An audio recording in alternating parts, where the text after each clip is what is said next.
Hello friends, আবার চলে এসেছি নতুন একটা ভিডিও নিয়ে আপনাদের জন্য। তো আজকে আমার রান্নাঘরে হচ্ছে চিকেন কষা।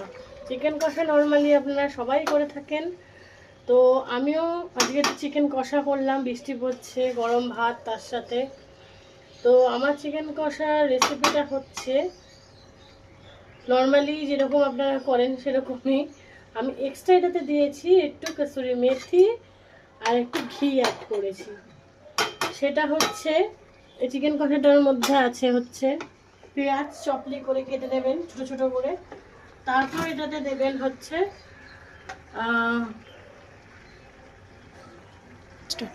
পেঁয়াজ কুচি কুচি করে কেটে তারপর আপনারা দেবেন পেঁয়াজটাকে একটু লাল লাল করে ভেজে নেবেন।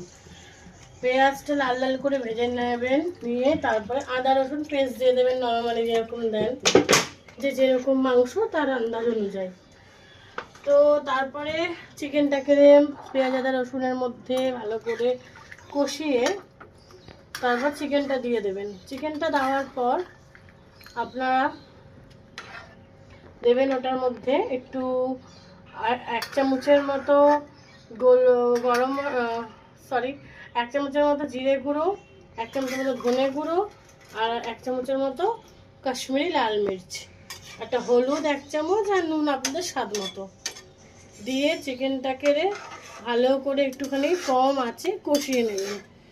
নিয়ে যখন চিকেনটা 80% কষে আসবে, নরম হয়ে যাবে, মাংস যখন এরকম স্কিন থেকে ছাড়তে শুরু করবে, তখন আপনারা দিয়ে দেবেন একটু কসুরি মেথি।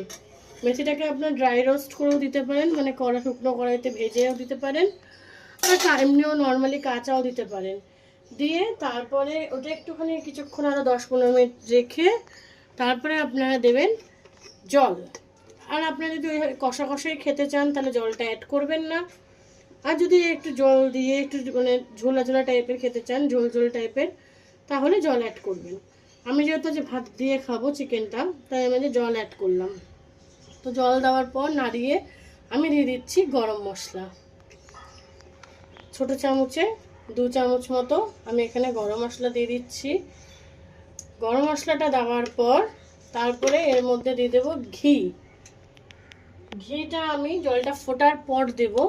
ঘিটা দিয়ে গ্যাসটা বন্ধ করে দেব, দিয়ে ঘিয়ের সেন্টটা যখন ছড়িয়ে আসবে তখন আমি খাবার পরিবেশন করব।